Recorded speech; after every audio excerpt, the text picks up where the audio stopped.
Good morning, Headmaster. Good morning. Today we will be discussing the history of anatomy. Let's open our books to... Headmaster? Will we begin with trepanning? Trepanning? Yes, sir. For years, ancient skulls were found with holes in the parietal and occipital bones. Trauma capitis. People were doing this willingly all over the world in varying cultures, leading modern advocates to believe the practice leads to enlightenment. However, since no trained doctor will perform the surgery, trepanning enthusiasts must breach their own skulls at home with household tools like hammers, screws, and power drills. No, that's not on the syllabus. Well, sir, then we must discuss the bubonic plague. You and your plague. Well, that's when the Catholic Church rejected science and instead prescribed faith and prayer, resulting in the death of half the population of Europe. And let's not forget Alexis St. Martin, the Canadian woodsman who was accidentally shot in the gut by a musket at close range. Vulnus sclopeticum. Martin was treated by a local physician who, taking advantage of Martin's illiteracy, tricked him into being his servant. For the next 17 years, the surgeon dangled various foods into Martin's gaping wound, observing their dissolution in the woodsman's stomach acids.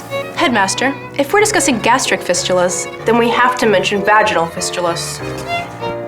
Vesico-vaginal fistulas are rips between the vagina and the bladder that lead to women being shunned, incontinent, and suffering a lifetime of pain. J.M.O. and Sims sought to repair these rips, but the surgery was so dangerous that he chose to experiment on African slaves without anesthesia. Only once the kinks were worked out did Sims operate on Caucasian women with anesthesia. Thus earning him the moniker. The father of gynecology. Of course, Headmaster, all these examples point to the resultant suffering of ignorance. And the exploitation of the underclass thanks to the apathy of the entitled. Ergo the Tuskegee syphilis experiments. Unit 731. Mengele. But what goes around comes around. And now, the upper class are victims of their own ignorance. Acupuncture. Homeopathy. Cupping. And thanks to the exotification of the Far East, first world families are now experiencing the wonders of third world mortality rates. And while the poor struggle for access to actual science, it is the wealthy that fall victim to fears of progress. Genetic engineering. Vaccinations. Stem cell research. The chickens have come home to roost.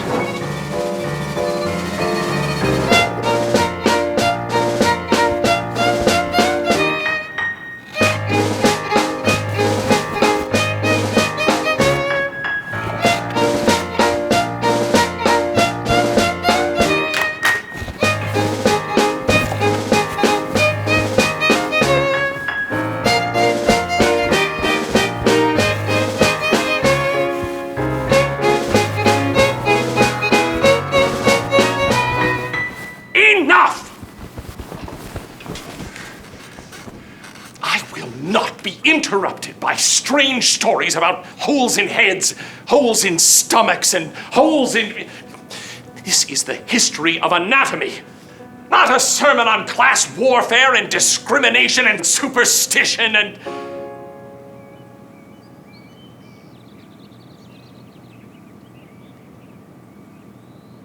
Actually, that is a very good introduction to anatomy. Splendid job, Headmaster. What a colorful lesson. Perhaps you could provide a visual overview for further study. Yes, I had some chalk earlier. Sir, it's already on your board. Wonderfully illustrated, Headmaster, sir. Well, guess when you've been doing this as long as I have, you become something of an expert. Indubitably. All right. I seem to have lost my place. Right. I suppose that's all for today. I shall see all of you next week. Good day, Headmaster.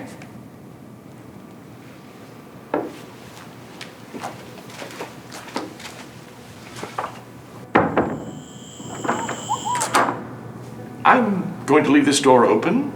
As well you should, sir. Open access. Knowledge is power. Scientia potestas est. Wiki. Set the knowledge free.